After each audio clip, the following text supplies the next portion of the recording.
Listen up. It's the number one voice of the tri-state. I'm number one. It's Cook'N Up 215. So let the show begin. Turn me up. Y'all already know who it is. It's your boy Smooth, and this is Cook'N Up 215, where we get you up close and personal with your favorite artists, entrepreneurs, shakers, and move makers. And for today's guest, we have William Thomas, the co-founder of Rec Philly. Yes, sir. Thank you so much for joining us, my brother. You already know, man. I'm excited to be here. Listen, I got to introduce you a little bit different because it's like you co-founder of Rec Philly, but you're also an author. You got Yes, a sir. book.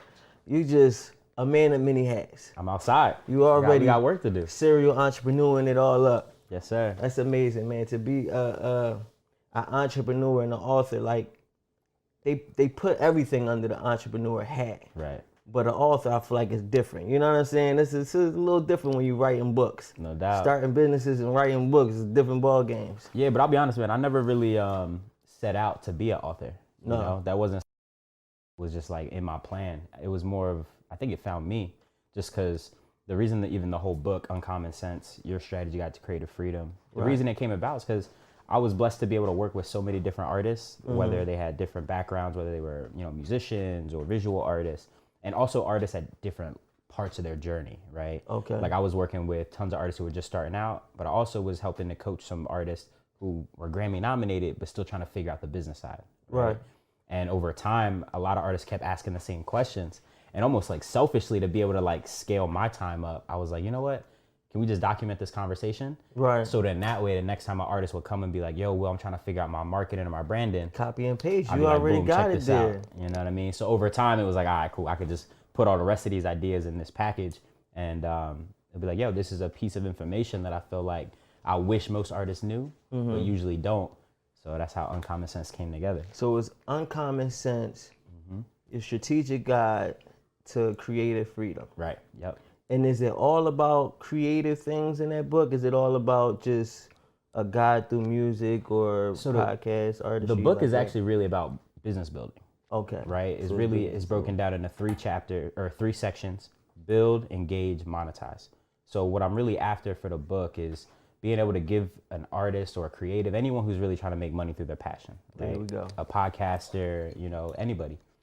And just giving them a operating system, like a blueprint to be like, yo, this is really the steps it takes to be able to build. Once you build a powerful brand, this is how you start to really use digital strategy to engage people well. And then once, folks are engaged, a lot of us as creatives were intimidated by the last part, which is actually monetizing. So just making that super plain, so that way any creative could get up and say, yo, I'm ready to build my business. And for me, I don't believe that any creatives are really lazy. Like, we're really willing to put in the work, but it's that lack of clarity that gets us hung up. That understanding of what you need to do. Exactly. That's the worst part. And I'm heavy one of those guys where I get stuck in that understanding of what I need to do. Yeah. I damn near like overread. I overindulge. I'm like picking up every book I can, trying to take pieces of this and pieces of that. That's just hiding though. You know what I'm saying? I feel like sometimes a lot of us get in that bag where it's like we're really procrastinating.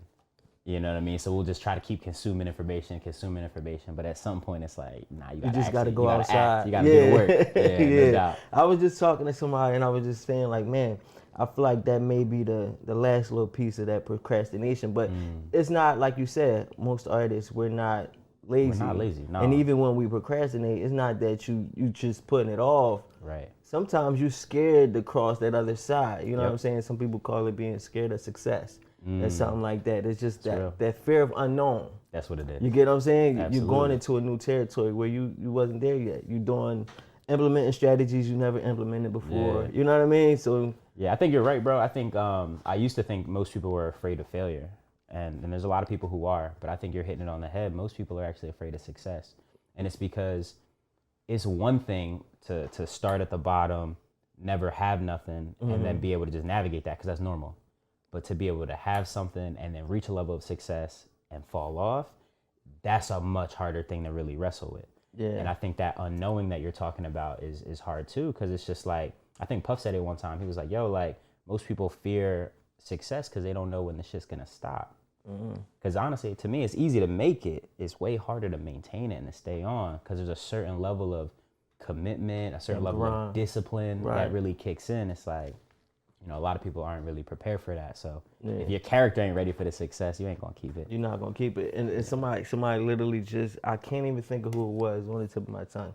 They literally was saying that though, about how like making it, it's kind of easy. Yeah. It's like, but once you make it, you constantly gotta keep doing things to stay up there. He said, the moment you stop doing things to stay up there, you just slowly falling. Of course. And I was like, damn, when you think of that, because it's like you could pop right now. Everything is popping, everything going good. But the moment you go ahead and you stay stagnant, you're slowly on the decline. You're coming right back down. So it's like, once you get on that treadmill, it's like a treadmill that don't stop. That's real. You know I like that idea. Like, there's really no neutral. Right? Yeah. You're either going forward or you're going backwards. You can't pause once you get into it, you can't pause it. And I think that's what it is too. Yeah. It's that whole thing of like, once I get into this race, it's like double dutch. Yeah. I can't get in here and stop. So once I, you know what I mean? You gotta go. So now I like to make sure, read, get all the information I can, and then once I get my confidence up, I'm in there. You know what I mean? I'm jumping in there. Yeah, I think like starting is hard, but again, it's like, I think what's most impressive to me when I see entrepreneurs who have been like super successful over a long period of time is that discipline, man. Like for me, right? And I'm sure we'll dig into the story. I was but just about to say something too, but go ahead, go ahead. We'll dig into the story, but like a lot of people see the success that we have so far with Rec Philly, or they've heard about our expansion to Rec Miami. Where I was going. But for real, the most impressive part of it is literally every day for the last 9 years, I've literally pushed one idea forward. And what was the one idea? We believe there was a better way for creatives to be able to build businesses without needing to go to other cities. Right. And we've been doing that same work of empowering creatives to do more of what they love since we started. All right. 2012. So let's get all the way back into it. So you said you started in 2012. My first business. So Rec was born in 2015. 2014. But I've been doing this kind Dave of creative Silver? work. Yeah, that's my co-founder, Dave. That's your other co-founder? My guy, Right. yeah. Shout out Dave. Shout out to Dave. So about 14, 15, y'all got started. And the whole mission was to empower creators to do more of what they love. do more of what they love. Yep. And how did you see yourself empowering creators? Yeah, so, again, for the context, right? Started my first company when I was 21. This was 2012. Me and Dave built a production company. And at that time, it was like, I'm shooting videos. I got my start in production, right? So I'm running around shooting videos for the homies. We're throwing shows. Dave was doing a lot of the booking side of things. And at one point, we had this company called Broad Street Music Group, literally throwing 5 shows a week at one point, right? Dobbs, on a Monday. Tuesday, we going to the Arts Garage, which don't even exist anymore.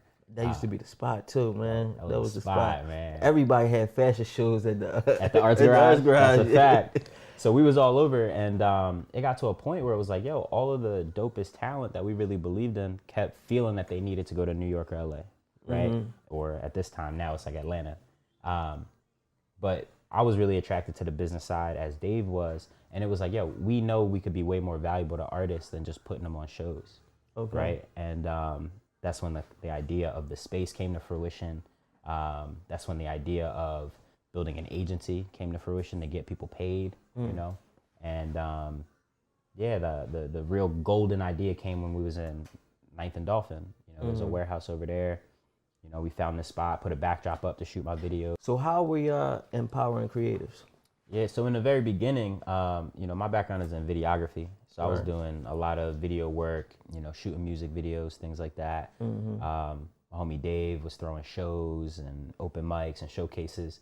So when we brought it together, our production company was going around the city throwing up to 5 shows a week at one point, creating content for artists and doing everything we could just to help people kind of get their word out there, help their market. And also I come from the agency world too. So I come from digital strategy for very big entertainment brands. So it got to a point where I realized that like, yo, putting artists on stages, we could do more, And for real, it was about how do we help these creators who are super talented figure out the business side. And, over time, all of our favorite artists kept believing this narrative that they had to go to New York or they had to go to LA. And over time, Dave and I were like, yo, there has to be another way, right? Philly has everything we need for creatives to be successful, but it's not accessible for everyone to get the resources that they needed, right? It's not accessible for everyone to build the right relationships. They don't even know where to go. Right. And, we've always been the kind of social butterfly kind of guy. So like we over here at this venue at World Cafe Live realizing that these artists got access to these sorts of businesses and these sorts of companies.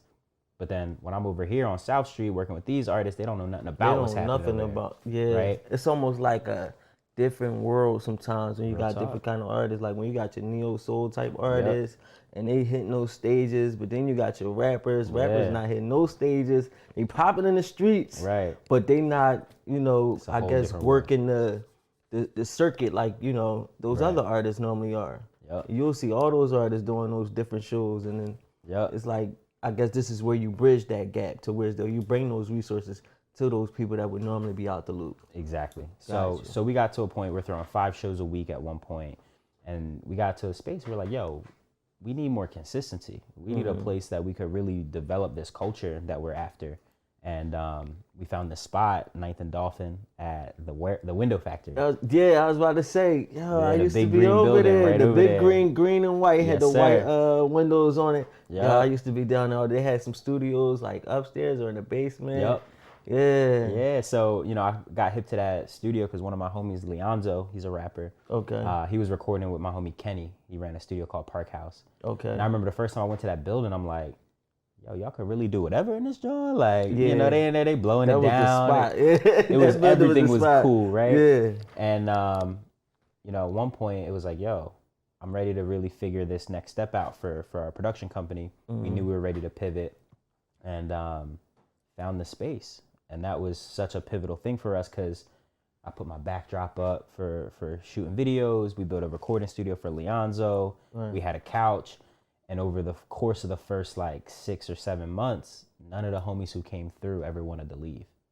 Right? Once they came, it was just like, yo, It was like, yo, we here. So yeah. I'm like, yo, there's a reason why everybody's in this John. Right. And that was when we was like, all right, well, rent gonna keep coming. Clearly the homies gonna keep coming. So if we all just pitch up this bread, we can not only pay rent, but we can invest in more equipment, right? We could be able to even get more spaces in this warehouse. And, you know, over the course of the next few years, we went from 1 room in that warehouse to 7. From having just that 1 room to having 2 recording studios, having a dedicated visual lab, having a dedicated co-working space. And over the course of that same time, we ended up having like 350 members come into the warehouse at 9th and Dolphin. Right. To use the resources that we were building, the tools and the studios, but also they were coming for these educational workshops. So when did things pivot? So at one point you creating a space because we want people to come work. Like, let's just come work. Well, honestly, first the space was there for us personally. Yeah, exactly. Like I quit my job. You and and the was guys, like this, we Yeah. down here, let's Yep. get it, let's grind. Yep. And then you notice the bills is coming, the homies is still sticking around, and then we start a pot. Now we got more bread. Yep. When did you figure out that this was something that you could really scale up pretty much? Yeah, it got to a point, you know, there was like a real epiphany moment. You know what I'm saying? There was one time we threw a show I'll never forget. It was a sold out show at Union Transfer on Spring Garden. 1,000 people in there. It was dope. Sheesh. Yeah, it was a good joint. But then I go right back to the warehouse because at that time I'm living there. You know, and a lot of people didn't know this, especially not at that time. But I lived there for almost 3 years, you know, just thugging it out in that same space. Right. Everybody left. Cool. Me and Zoe on the couch. Yeah, because you putting everything into this. Everything. You ain't got money for rent. This is it. This is it right that here. was everything. Right. And at that point, I'll never forget, it's just raining in this joint. We on the 4th floor, super old building, and that joint is just leaking right through. I'm on the couch is soaked because it's raining. And I remember asking myself, I'm like, yo, what am I doing right now? Like, everything seemed cool. We got these sold out shows. I had a great job, you know, working for Eminem and Shady Records and all these great brands. But I quit that to build this business. And I'm like, but why? Why am I sitting here on this couch getting rained on in this warehouse? And I asked God that, and God was like, space. One of the most valuable things that we all needed as creatives was just a place to be, right? A safe space to express ourselves that had access to all the tools we needed, where we could tap in with all of the industry experts to really get the game. And we had each other. Right. And I realized that wasn't just something that we needed. That was something that the whole city needed. Everybody needed. Yeah. And not even just people in our city, but creatives all around the world needed spaces like that. And they didn't exist. So That was the seed, and we started building them after that. And they just got the epiphany. Sitting on the couch, getting rained on, and God said, space. Straight I can up. just hear it right now. Straight up. And I remember I called Dave right away, like, and I was just like, yo, Dave. It be those moments though, man. As like a creator, entrepreneur, I think a lot of people can really relate to that moment where you hear it. Like when you it gotta just hits follow you. your intuition on that. Exactly. A lot of people don't. They hear something and then they just keep moving, but it's like, nah, like. Yeah, they follow it like for 2 seconds and then they talk themselves out of it, let somebody else talk them out of it. Yep. A lot of people heavy into that, like, you know, take that intuitive moment, like, yo, I had this dope idea. Yep. And you take it to your negative homie and your homie talk you off the cliff and you like, kill it all. Oh yeah, fuck it. Nah, you right. No. Yeah. You just messed up. That was the one. You know what I mean? It's like, and sometimes you might get a lot of them, but as entrepreneurs, I feel like, you know, you're going to get those moments. You're going to get those and shit. They all could be gold if you chase them all down. I agree. And that's why, like, the people around you are so important. Because, like you said, you could have that great idea that could really set you off on a perfect path. You take it to the wrong homie and he giving you all the what can't happen, what you know what I mean? All the negative side. But if you got the right people around you that could really be a solid, like, sounding board for you and they're positive and they're like, yo, you could do that, it changes the whole game. Right. So when I called Dave and I'm like, yo, space, he wasn't like, man, what you talking about? This, he was like, bet. Just Let's said bet. go. Yeah. Well, the actual conversation was, I was like, yo, Dave, you ready to be a millionaire? And he said, yeah. And I said, space. And he said, okay. And then we had a longer combo the next day and literally we never stopped since then. Yo, that's so hard. It's crazy. Yeah. So I want to get more into that and talk about that story because I feel like it's definitely something special. Like you really grind that whole thing up, and now y'all at a point where you're moving down to Miami, franchising pretty much, and like you building up, taking it. We out. You out. You interstate. Like you know what I mean. Like you taking it there. So it's like really. It's a story in there. Super. And I feel like it's something amazing that like a lot of people don't get to do. And you dealing with a big name, like you know what I mean. I don't know if everybody know. Yeah, like you playing up there, the big boys, yo, the Billy boys. You know, it's a different game. Much different. The Billy boys. It's a blessing though. Listen, before we get into talk about these Billy boys, it's time to get into this food. Let's get that. You know what I'm saying? It's your boy Smooth, Will Times in the building. It's Cooking Up 215. We be right back. Let's go. Let's get it. It's our favorite part of the show. That's your favorite? Yes, sir. Ah, chef, what you got cooking? You already know.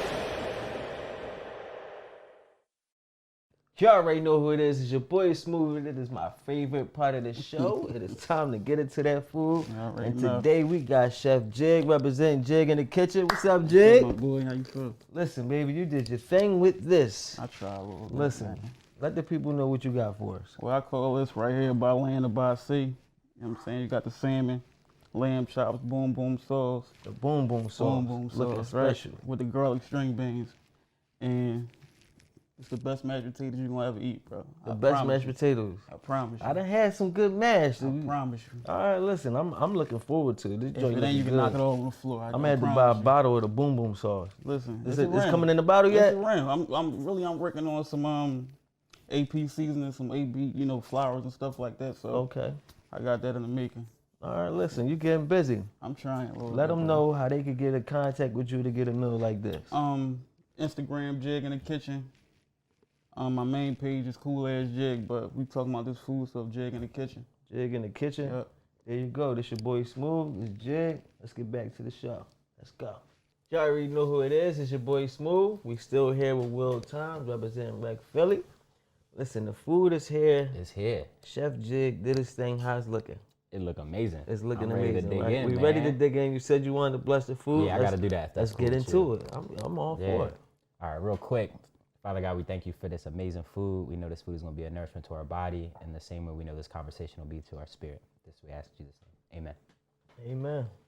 There we Get go. after it. Now we know it's really gonna be good. All right, look, blessed and everything. Look, if my focus is off, this segment is because this food right here, man. Let's see. He's talking about these mashed potatoes. Green beans or something. Oh yeah, he did that. The mash hit him. Yeah, he did that. Yeah, I see what's up.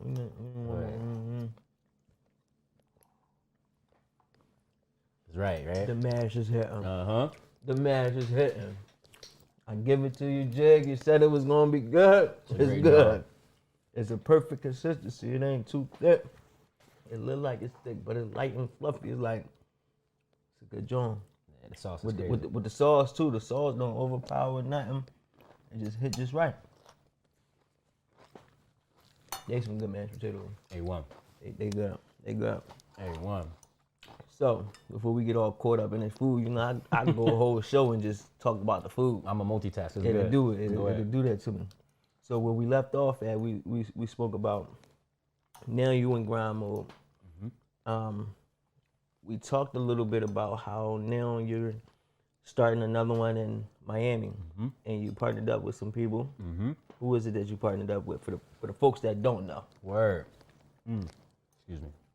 Jig went crazy. Yeah, man. So we're in expansion mode right now. So Rec Miami is coming next year, which we're super excited about. We were able to pull that off with support from our lead investor in Sean Combs Capital. Shush. You know, the one and only Say it Puff. again. You know, P. Diddy, and Puff and the team. Love, you know, whatever you want to call him these Yeah, days. Mr. Love. But you know, it's a special partnership. You know, we're talking about one of the very few black billionaires, you know what I mean, in the game, and someone who really truly understands creative entrepreneurship. Right. You know, and has done it at a high level for decades. Right. So to me, it's special because it's like when you have somebody at that level of the game understanding what we're doing on the ground and the way that we're community building and the way that we're resource sharing, it just means a lot because he's somebody who's literally had to run through walls, right, to get to his level of success, and has said, you know what, how can I be able to invest in something that's going to really be able to break down those barriers and make it easier for the next generation? And I think anytime we can have those sort of collaborations between generations, man, It's a game changer. It's a game changer. You know, Game a lot changer of special for stuff real. can happen. It's also such I don't even know how to say it. It's almost like this. You show people that it's possible, that you can truly start from nothing, from Philly, and get somebody like Diddy to invest into your dream, pretty Facts. much. And we're not even talking about you're a rapper. Right. You know what I'm saying? Because that's how we look at it. Like, the only way you're getting these dudes come out, Right. to cut that check is when you rapping and dancing for them.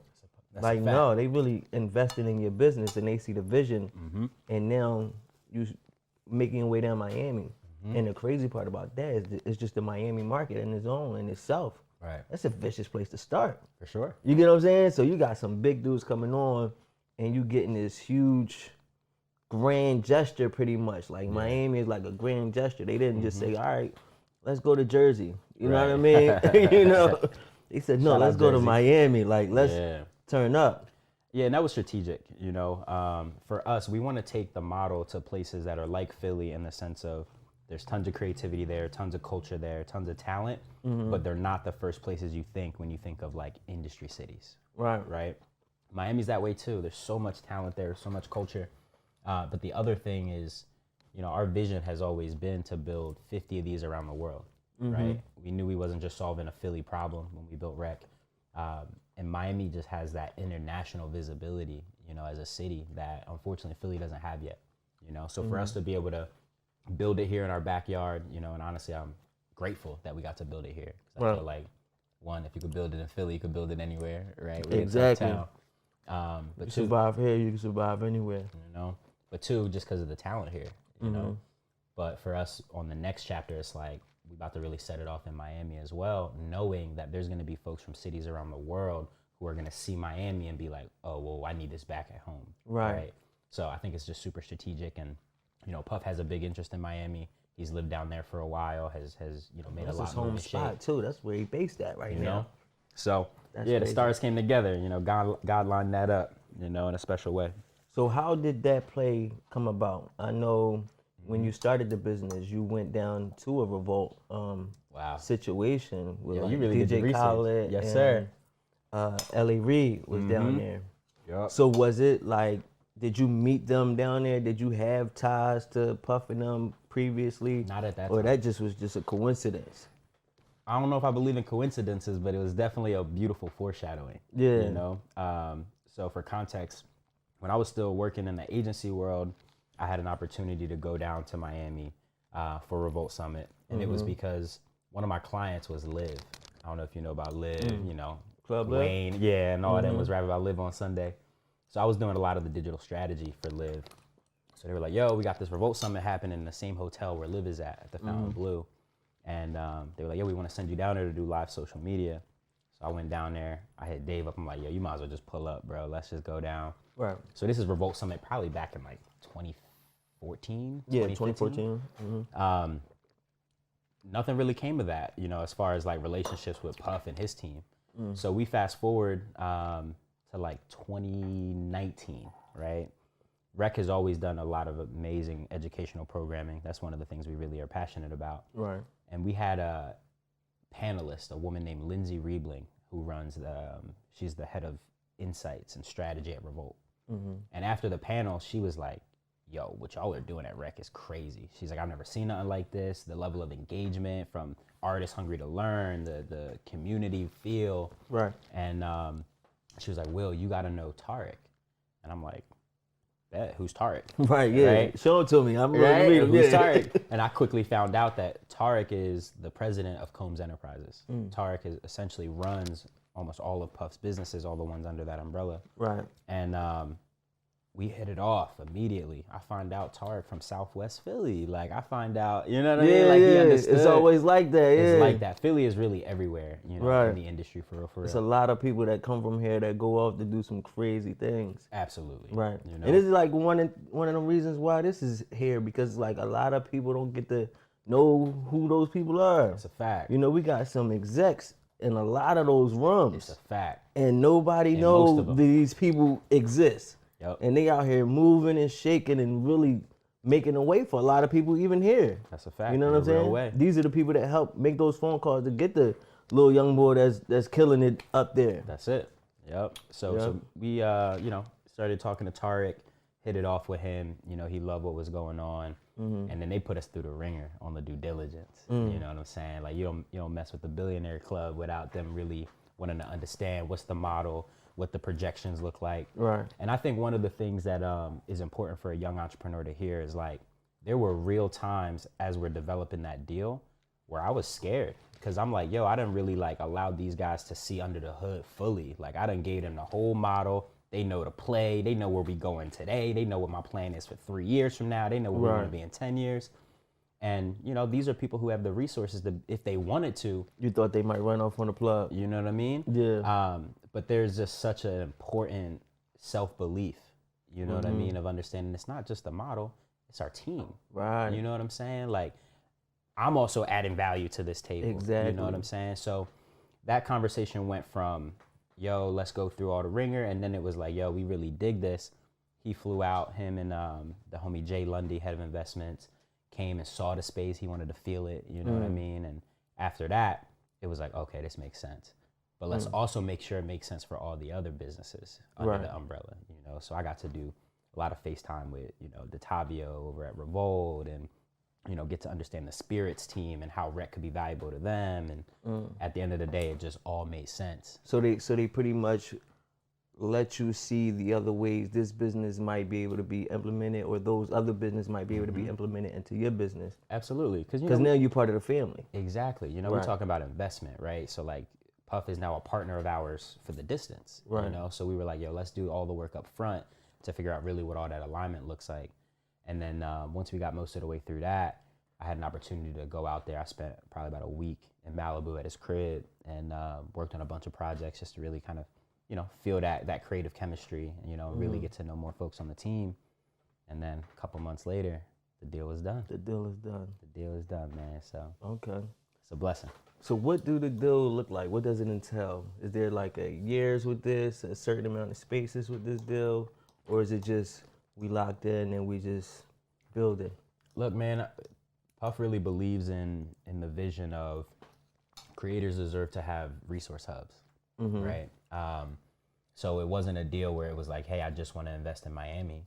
It was a no, I see this vision for Rec at the grand scheme. Right. So, you know, he put in a couple million to be a part of the full vision. The full vision. Yeah, so we We on the ride. We on the ride. That's a good thing. Boy, that's crazy. Absolutely, and I think that means more. You know, it's not like It definitely means more. yeah, it's not. Oh, I'm in Miami. I love Miami, so I'm invested. Nah, it was no. I see the vision here, and I know. And that then this you don't just put a cap on it. You know what I mean? There's no cap on the business. It's not like Exactly. all right, I'm down to do 3 of them with y'all. You know what I'm saying? Or Nah, a 10-year venture. Dave and It's I, like- we learned that really early. Like, we didn't want people who were only interested in Philly or only interested in a certain city. It's like either you get it or you don't. And if you get it, you want to be a part of the whole thing. Like, you know, we're building a business that's going to be worth hundreds of millions, if not $1 billion business one day, right? Billions. So it's like, nah, ain't no point in just piecemealing it. Yeah. You know what I mean? Did you ever hear of WeWorks? Of course. Okay. Come on, I So would be I'm a sure good a lot of entrepreneur people. if I didn't. Yeah. All right. So, did you know if WeWorks like before or after your situation? I knew of WeWork before. Okay. So the businesses that inspired Rec were not WeWork. You know Right. what I mean? Like I was more inspired through businesses like Uber and Airbnb, and we could dig into that if you want. But the reality is the model of WeWork is actually very different than the model of Rec. Right. Both of them are resource sharing and co-working, if you want to think of it that way. But when WeWork talks about community or talks about culture, they mean something completely different than what we you mean talking about, when right. we're talking about that, right? And then secondly, it's like at WeWork, a lot of people do like dedicated space. So Yeah. if you got an office at WeWork, when you leave, no one's going in your office. Yeah. But at Rec, if you go in the studio and then you done and you leave, somebody else Somebody is else getting coming in there. that studio. So Rec really at the heart of the model is more like a gym membership than it is like a WeWork. Right. It's just a gym membership for creatives. Got you. You know what I'm saying? Yeah, definitely. No, I fully understand. Just was wondering because they seen a lot of success, so it's almost give you like this picture, this vision of like where you potentially could go. And I understand when you say you use like Uber as a model because you wanted to figure out how you can reach a lot of people with one thing all at the Yeah. same time. What I like for Uber and Airbnb is it taught me this. Uber at the time when we were starting out was the fastest growing transportation company, and it didn't own any cars. Right? Airbnb, fastest growing hospitality company, but they didn't own any property to do it.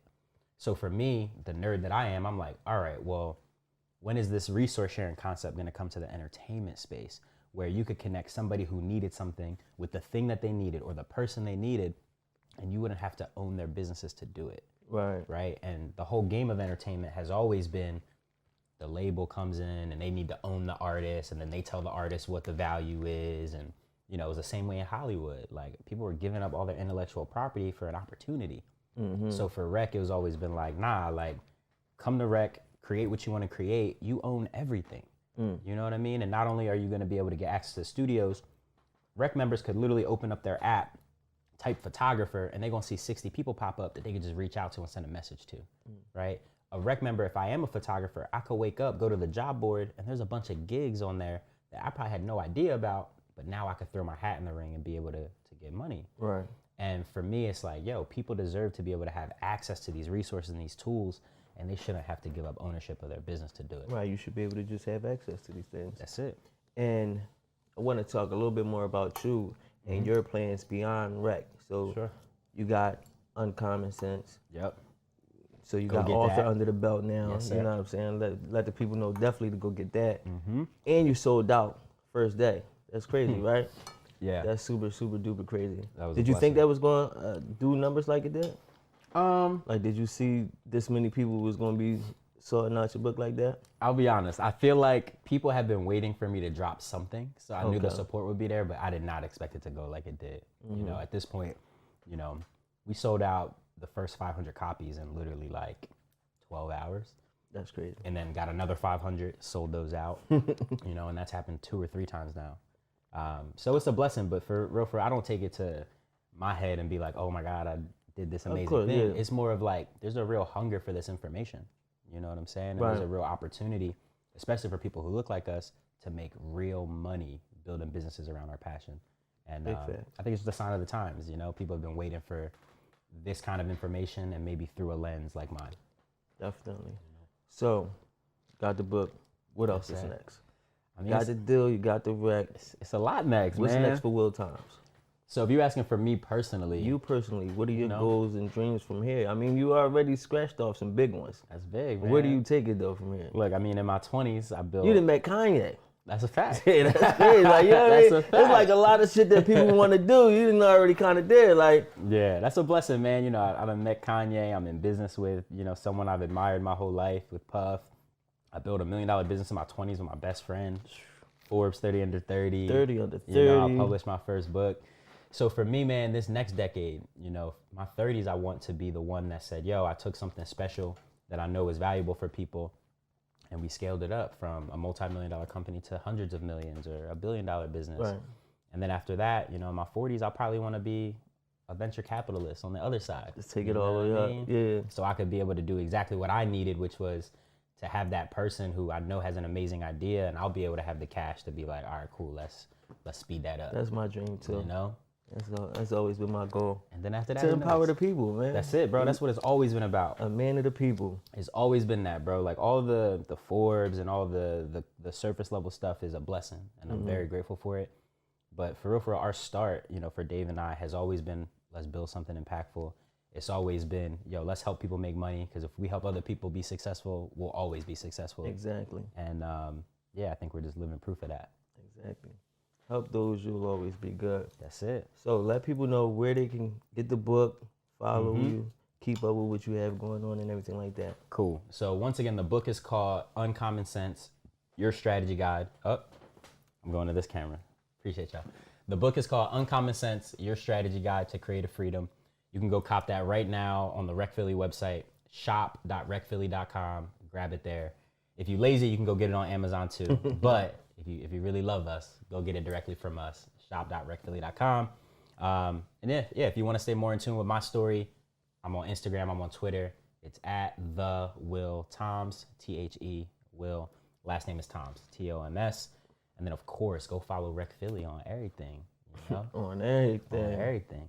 Listen, we appreciate you coming through. Appreciate you, brother. It's been wonderful. I hope you enjoyed your meal. Of course, once these cameras is off, I'm really going to dig in. You know, I got a black one. I got to take this off and really dig in. But listen, it's your boy Smooth, Will Toms, Rec Philly, Uncommon Common Sense. Go get that now. It's Cooking Up 2 on 5. We out of here.